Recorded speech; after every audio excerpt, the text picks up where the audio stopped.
这事儿可太离谱了，简直比大片还刺激。20世纪有这么一场空难，简直就是灾难片里才有的情节。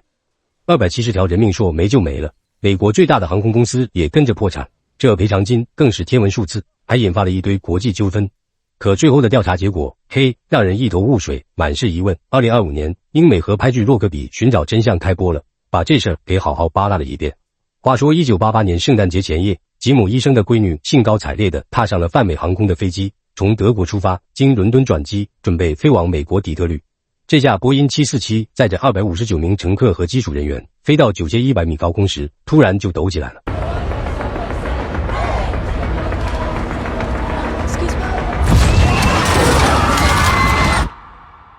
当时，苏格兰的洛克比小镇正沉浸在圣诞节的欢乐氛围里，人们在谢伍德新月广场嗨得不行。2个买晚餐的警察最先察觉不对劲。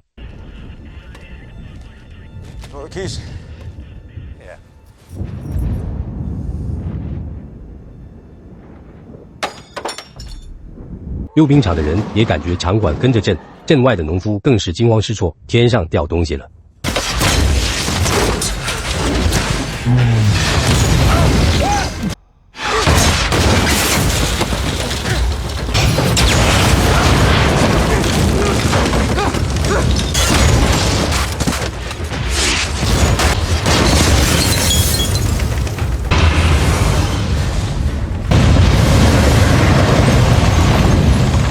灾难过后，半个镇子瞬间成了废墟，幸存的人们吓得不轻，谢伍德新月广场直接变成了个大坑，周围的21栋房子也塌了，人们都懵了。惨剧发生2小时后，新闻一报道，吉姆夫妇一听，天哪，失事的飞机正是女儿坐的那趟，夫妻俩当时就懵了，好不容易打通机场电话，得知飞机上的人全都没了，俩人彻底崩溃。记者赶到现场，那画面太震撼了，消防员、警察全都在忙活，到处是火光，飞机上的餐具散落一地，幸存居民脸色铁青，空气中弥漫着烧焦的臭味，尸体遍地，偶尔还能听到爆炸声，整个西月广场就跟人间炼狱似的。搜索队跟着残骸找幸存者，结果在4英里外的农场发现了更多尸体，当地农夫数到第50个就数不下去了。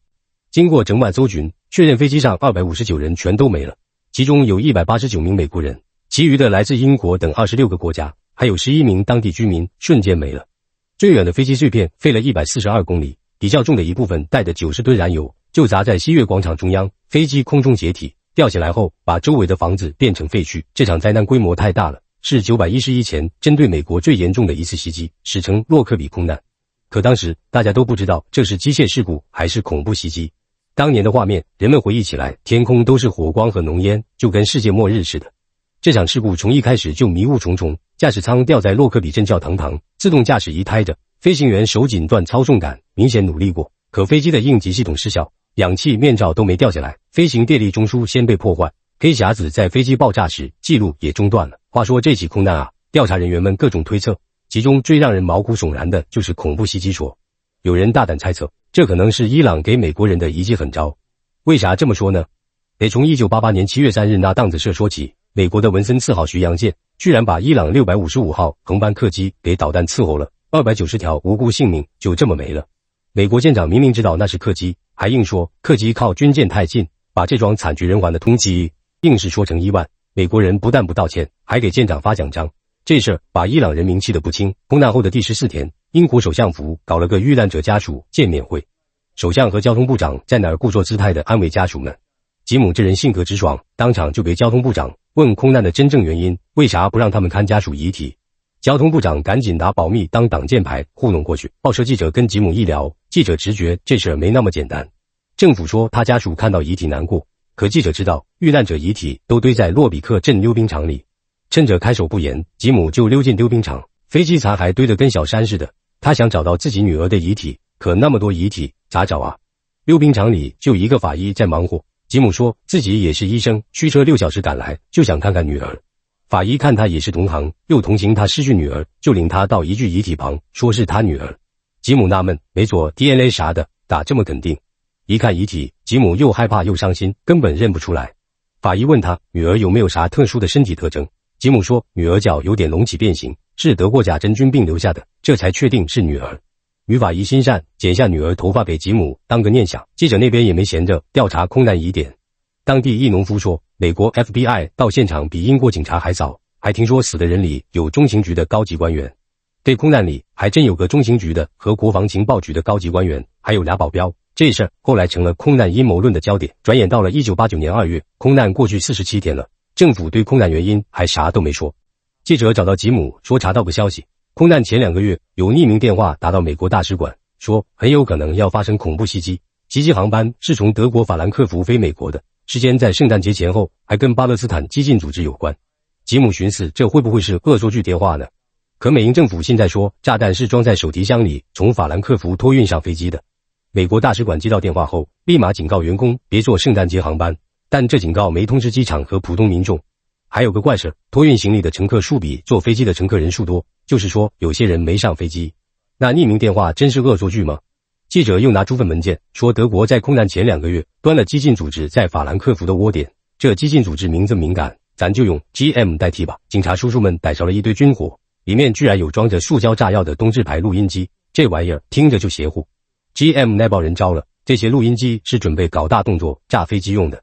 更吓人的是，在洛克比空难的残骸里居然找到了东制录音机，这就让人犯嘀咕了，103航班该不会就是 GM 组织给炸的吧？德国在11月份的时候就给英国提了个醒，让英国多长个心眼儿，可英国就跟没听见似的，啥行动都没。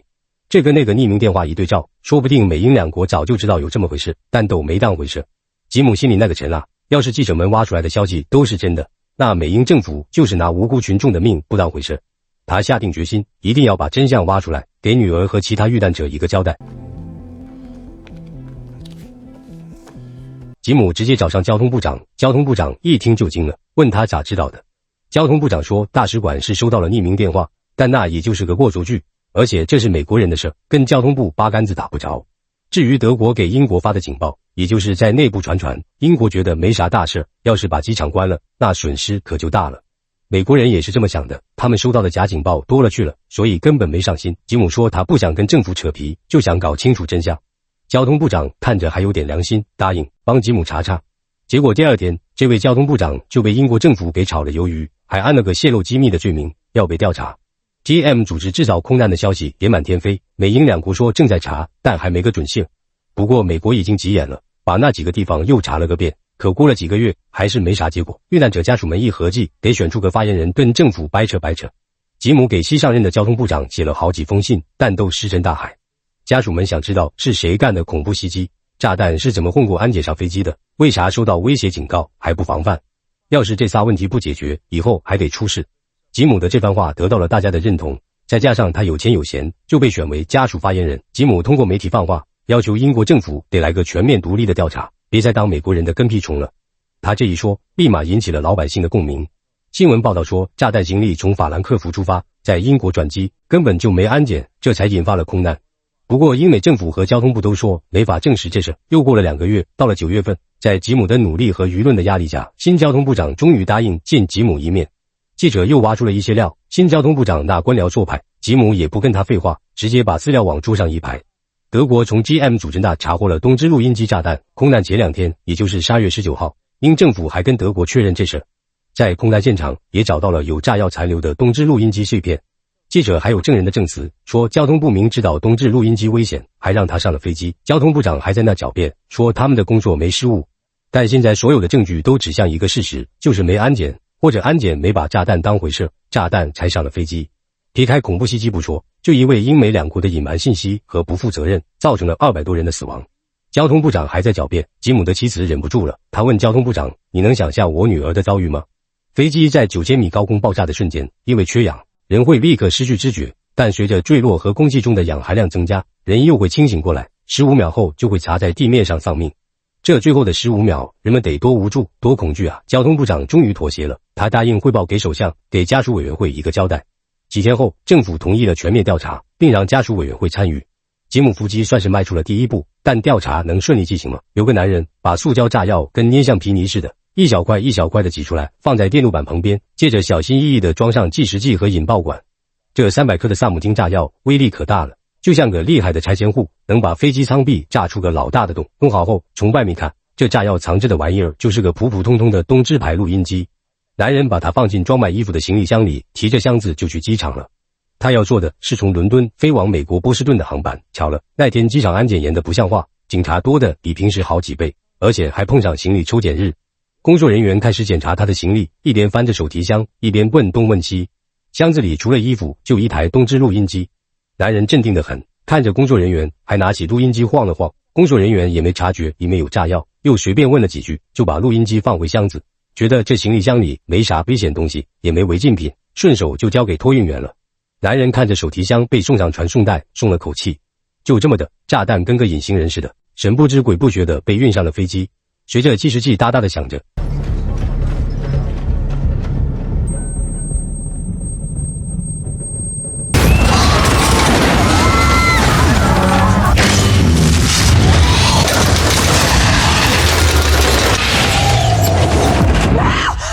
时间到了洛克比空难发生后的1年零5个月，眼瞅着快2年了，袭击背后的策划者还没找到。吉姆查出来，航空公司安检跟纸糊的一样松懈，这才让炸弹上了飞机。可政府啥都不干，一个劲儿的推卸责任。后来调查发现，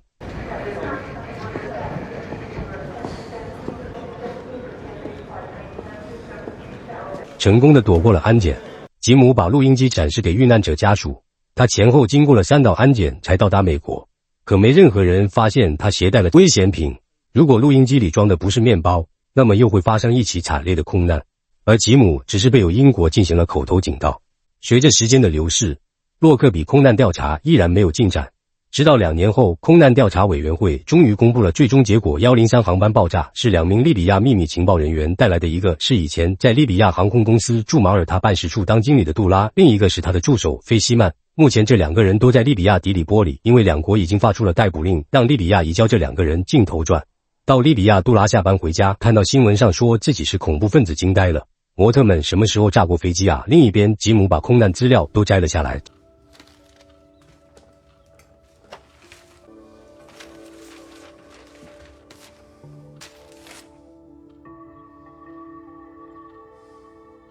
真相大白，也找到了凶手女儿和遇难者们，终于可以安息了。下一步就是引渡那2个人，对他们进行审判。空难调查委员会公布的情况是这样的：他们把塑胶炸药藏在东芝录音机里，然后放在装着婴儿衣服的手提箱里。这个手提箱是棕色的新秀丽牌，只在中东销售。调查员在空难现场找到了婴儿衣服的残片。这个行李箱是从马耳他到法兰克福，然后在英国转运上了103航班，没进行安检。行李箱的托运人也根本没上飞机，这就完全属于安检的疏漏。销售婴儿衣服的商店在马耳他，店主回忆是一个利比亚人摆走了这些婴儿衣服，同时还买了把雨伞。在空难现场找到了相同的雨伞，上面还带有婴儿服上的纤维，由此基本能证明这个利比亚人就是行李箱的主人。调查员在现场的一件衬衣里还找到了一块电路板残片，经过研究，这电路板是精密定时器的一部分，是用来引爆炸弹的。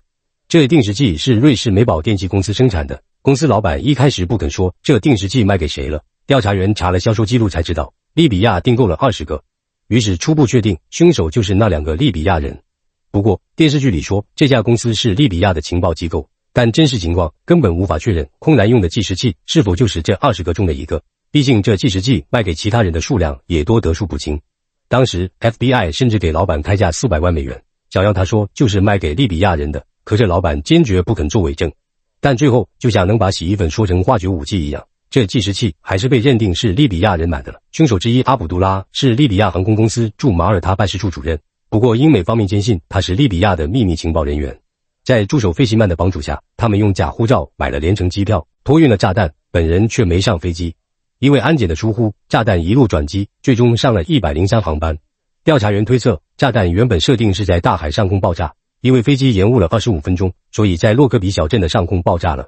也幸亏是在陆地上爆炸，要是在大海上爆炸，那估计一点证据都找不到了。根据记者和吉姆搜集的资料，一开始大家以为是伊朗干的，为的是报复美国，大毁伊朗客机。后来又以为是巴勒斯坦的激进组织干的，爱尔兰共和军还出来声明说是他们干的。但是在调查过程中发现，美国政府似乎提前知道袭击这事，还一直在隐瞒着什么。而最终公布的结果却是利比亚人干的。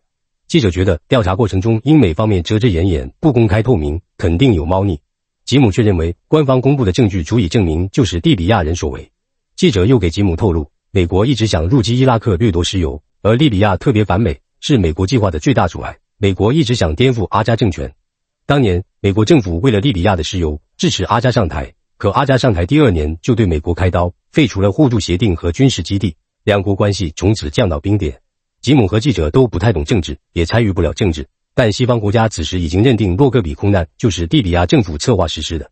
联合国也以利比亚不交出凶手为由，对其实施了全面制裁。这天，吉姆刚回家，一个阿拉伯金字塔报的记者就找到了他。这个记者作为利比亚的说客，告诉吉姆，阿扎对于交出凶手的态度就是去国。但阿扎也扛不住国际上的压力了，他提出让那2个凶手在利比亚受审。英美当然不愿意，他们要求移交到苏格兰受审。吉姆既是家属发言人，也是反对西方政府做法的代表，所以这个记者希望吉姆去利比亚，却说阿扎移交凶手。吉姆最大的愿望就是审判凶手，为女儿报仇，于是欣然同意去游说阿扎。很快，吉姆到了利比亚，阿扎的行宫戒备森严，全副武装的士兵和坦克到处都是，感觉连只苍蝇都飞不进去。门口还有一只巨大的拳头攥着美国战斗机的雕塑。进入宫殿，首先映入眼帘的是一幅小女孩的画像。记者告诉吉姆，这是阿扎15个月大的养女，和阿扎的小儿子一起在美国的那次轰炸中遇难。吉姆被带进大堂，阿扎的美女保镖团一下子涌了出来。这支女子卫队可厉害了，挫败过美国政府对阿扎的无数次暗杀。面对阿扎强大的气场，吉姆有点紧张的哆嗦。他表示自己只是代表遇难者家属，不代表政府，来的目的就是希望正义能够得到伸张。阿扎反问，那你告诉我，正义要怎么伸张？西方都已经给他们定罪了，就凭那个炸弹就认定利比亚人是凶手，这就是正义。吉姆只能试图用亲情和人性来打动阿扎。他拿出自己女儿的照片给阿扎看，希望阿扎交出2名凶手，让苏格兰审判，并保证他们会受到公平对待。阿扎问了他一个问题，利比亚什么时候被公平对待过？我绝不会向美国屈服。吉姆无言以对，他只能给阿扎一枚遇难者勋章，说道，我们都是失去女儿的父亲，你就不能迁就我们一次吗？结果吉姆的目的并没有达到，反而被自己国家政府指责批评，很多人说他成了叛徒，但是遇难者家属们依然站在吉姆这边，支持他，鼓励他。另一边，被指认为凶手的阿卜杜拉和费希曼也接受了多国媒体的采访，他们坚决否认袭击过103航班。美英两国说，阿卜杜拉从马耳他用新秀立牌行李箱装着炸弹。阿卜杜拉表示自己根本没听说过这种行李箱，他经常往返马耳他和利比亚，就用个小书包带几件衣服。美英还说，费希曼在日记里写了炸飞机的计划，可费希曼表示自己压根没有写日记的习惯。最关键的是，空难发生的时候，两人根本不在马耳他，而是回利比亚了。总之，两人都表示这些指控完全是无稽之谈。另外，阿扎政府也否认这次空难和利比亚有关，阿扎拒绝交出2人。而联合国对利比亚的制裁已经到了前所未有的程度，整件事就这么僵持着。时间过得飞快，转眼到了1998年，距离洛戈比空难已经过去了整整10年。随着制裁力度越来越大，再加上国际社会的压力，阿扎政府扛不住了。他通过非盟等组织出面协调，同意交出凶手并接受审判，但要求必须解除对利比亚的制裁。另外，对于嫌疑人的审讯需要在中立的荷兰进行，因为政府不想让世界看到他们向阿扎让步，于是提出审判法庭必须由苏格兰人组成，并且按照苏格兰的法律执行。家属代表吉姆又一次成了中间人。吉姆第2次去了利比亚，因为制裁，阿扎连宫殿都住不起，改成住帐篷了。国际社会都没想到阿扎会妥协，主动交出凶手。为了保证监督，一定要让2人得到公正的审判。经过双方协商，此次审讯将在荷兰海牙国际法庭进行，审判地点设在荷兰的一个前空军基地，法官及陪审团以及适用的法律都来自苏格兰。1999年4月5日，阿卜杜拉和费希曼被押解到荷兰。同日，联合国解除了对利比亚的制裁。遇难者家属终于迎来了这一刻，可真相和公平真的如他们所希望的那样吗？2000年的时候，这场备受瞩目的庭审终于拉开帷幕。法庭里没有陪审团的身影，取而代之的是4位苏格兰法律界的大佬、法律军爵。媒体和遇难者家属代表只能挤进小部分名额，旁听这场关乎生死的审判。当阿卜杜拉和费希曼被押进法庭，家属席瞬间炸了锅。这2人就是被指控害死亲人的罪魁祸首。法庭上，控方的指控像一把利剑，直指他们的心脏用假护照把装满爆炸物的行李箱从马耳他机场一路转运，先是飞到德国，再转战伦敦，最后登上了103航班。可这2人到现在还死不认账，声称自己是无辜的。空难发生时，他们俩甚至都不在马耳他接受审讯。第2天，相关证人纷纷登场。洛戈比小镇的居民和遇难者家属用颤抖的声音描述着当年空难的惨烈场景。旁听的人群愤怒的情绪就像被点燃的火山，喷薄欲出。开庭的第15天，调查环节的大戏上演。调查员说，空难有2个关键证据，一是现场的婴儿衣服碎片，上面发现了爆炸物残留；二是在一件衬衣上找到了炸弹定时器的碎片。可就在他发现定时器碎片后，就被踢出了调查组，另一个人接了他的班。最终2人联手发布了定时器报告。一开始调查组对这个定时器的来源一头莫展，还是 FBI 的菲拉提找到了匹配。这个定时器和他们从利比亚情报机构缴获的定时器一样，都是瑞士美宝公司生产的。于是结论呼之欲出，叙利亚人用这种定时器炸的飞机。家属们欢呼雀跃，从数千万飞机碎片中竟然找到了比半个指甲还小的电路板，这简直就是奇迹，仿佛是死者的灵魂在保佑他们。现在只要证明这枚计时器是卖给利比亚的那批，这场官司就稳操胜券了。家属代表吉姆正和妻子分享这个好消息，电话里却传来强烈的干扰，啥也听不清。开庭的第43天，瑞士美宝公司的老板出庭作证。之前说过 FBI 想给他400万美元，让他作证是卖给利比亚的，但老板是个正直的人，拒绝了。他在法庭上说自己确实卖给利比亚某公司20个这种定时器，但他只是个商人，不清楚对方是不是情报机构。老板不认识审判席上的费希曼，但见过阿卜杜拉，他是利比亚驻瑞士公司的合伙人，还和自己的公司在同一栋楼。不过2人没打过交道，订购计时器的也不是他，而是其他人。这时律师让老板辨认计时器照片，确认一下。法庭给老板出具了计时器碎片，老板掏出放大镜仔细看了半天，整个法庭顿时骚动起来。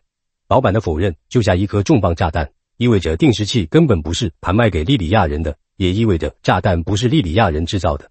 家属们觉得老板是想洗脱责任，关键时刻，律师开始用言语逼老板。老板犹豫了好久，终于扛不住压力，表示这块碎片就是他卖给利比亚的定时器。律师接着说了一套销售流程，老板成了热锅上的蚂蚁，只能不停地说话。下一个证人就是服装店老板了。现场还有个证据，就是有爆炸物残留的儿童衣服。这件衣服出自马耳他的玛丽之家服装店。调查组说，凶手包裹爆炸物的儿童套装就是从这家商店买的。调查组通过衣服上残留的标签追溯到了这家服装店。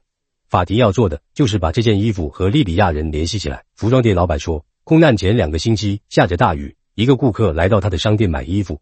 老板一眼就觉得他是个利比亚人，这个人正是阿卜杜拉。老板之所以记得那宗买卖，是因为那名顾客看起来不在乎买什么，他买了一件旧外套，还有其他款式的衣服，因为下雨，甚至还买了一把雨伞。这场审判已经进行了整整4个月，这场审判谁有多深？2个看似铁证如山的证据，把阿卜杜拉和袭击案紧紧绑在了一起。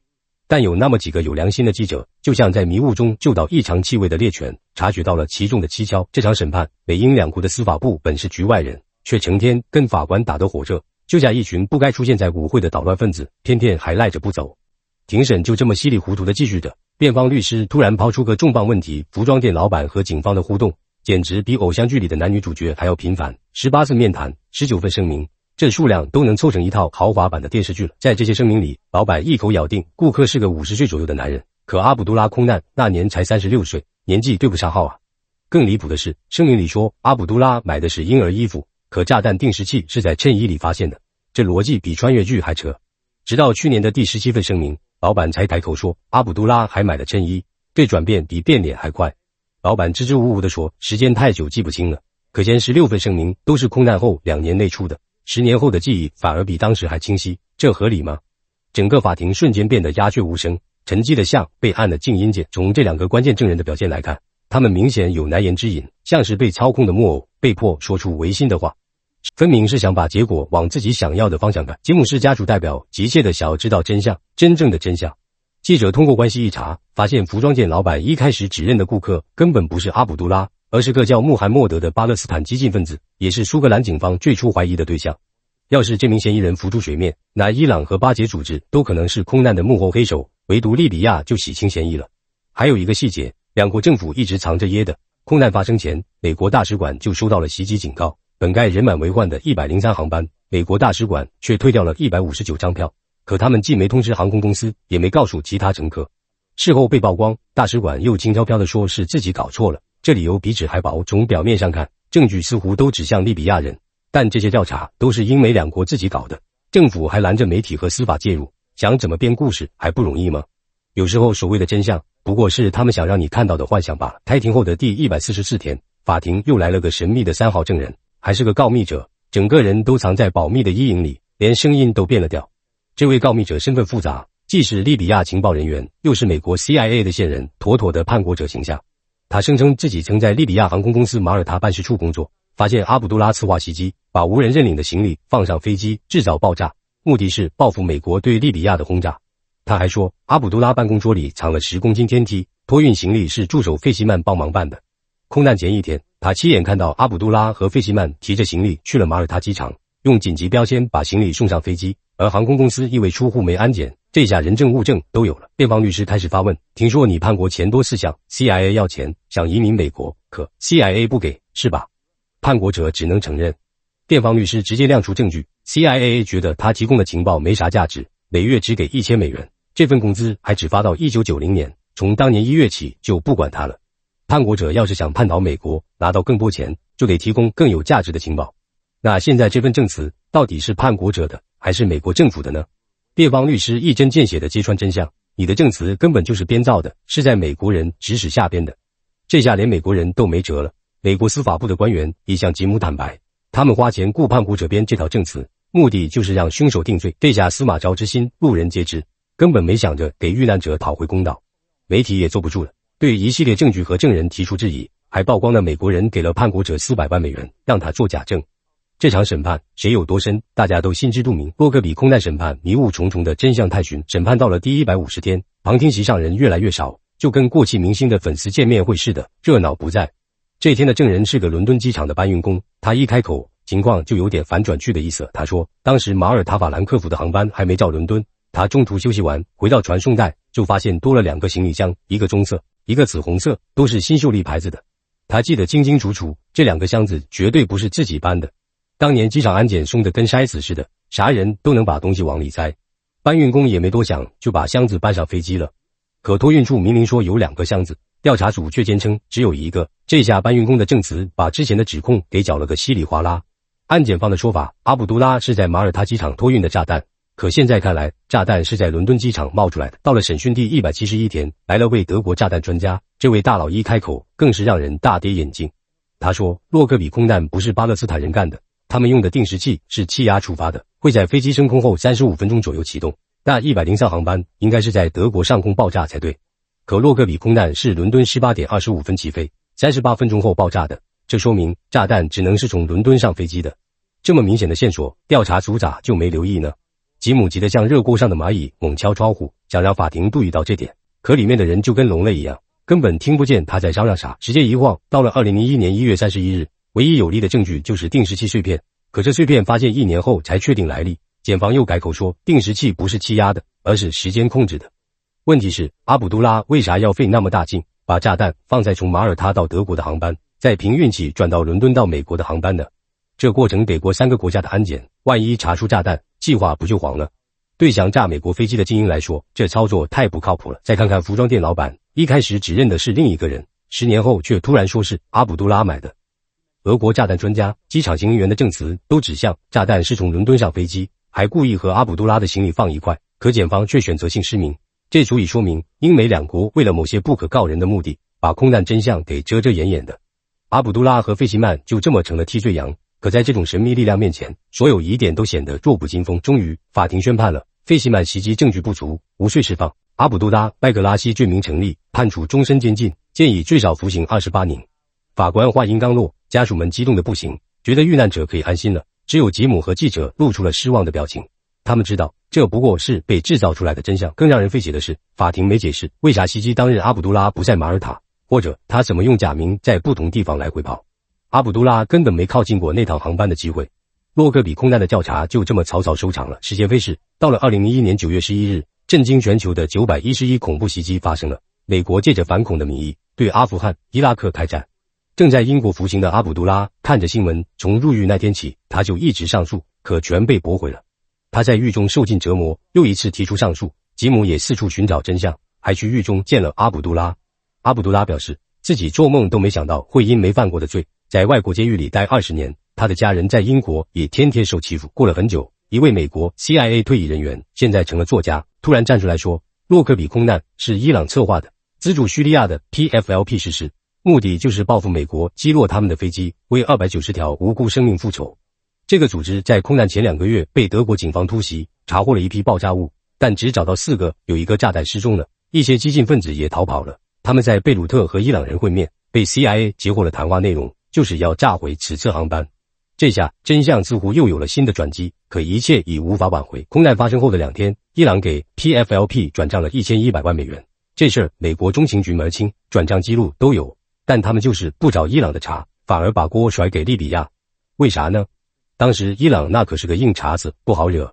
美国为了石油，把目光盯上了伊拉克和利比亚这2个软柿子。伊拉克入侵科威特后，美国巴不得伊朗站在自己这边，沃克比空难就成了搞垮利比亚的绝佳机会。结果呢，空难后利比亚被联合国制裁，经济和秩序都快撑不下去了。他甚至预测利比亚政府会为了和西方缓和关系，赔一大笔钱，承认阿卜杜拉制造的空难。吉姆想挖出真相，可这事似乎难如登天。果不其然，利比亚政府愿意赔24亿美金给遇难者家属，条件是取消联合国制裁。从2003年起，叙利亚和西方关系又甜蜜起来，阿卜杜拉的刑期也从原来的年份改成了27年。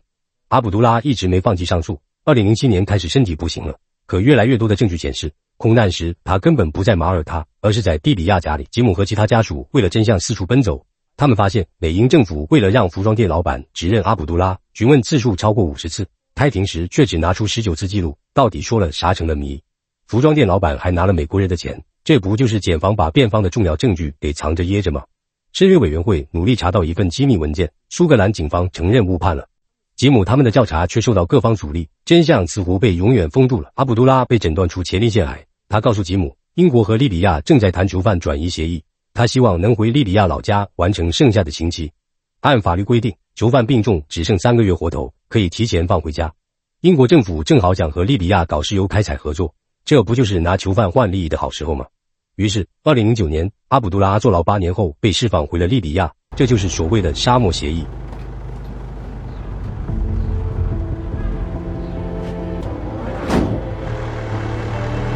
阿卜杜拉回国后受到英雄般的欢迎，可吉姆却因替他奔走找真相，成了西方眼中的叛徒。但吉姆不会就此停下，为了正义，他要继续前行。阿卜杜拉回国后放弃上诉，能在家乡度过余生也算不错了。可2年9个月过去，他还活着，根本不是英国政府说的只剩3个月。这下英国政府的利益交换曝光了，老百姓不干了，吉姆也受尽指责。随着时间推移，塔加菲政权被推翻，人们又想起洛戈比空难，利比亚和阿卜杜拉是被栽赃陷害的。吉姆为了心中的执念，第3次去了利比亚，见到了卧床的阿卜杜拉。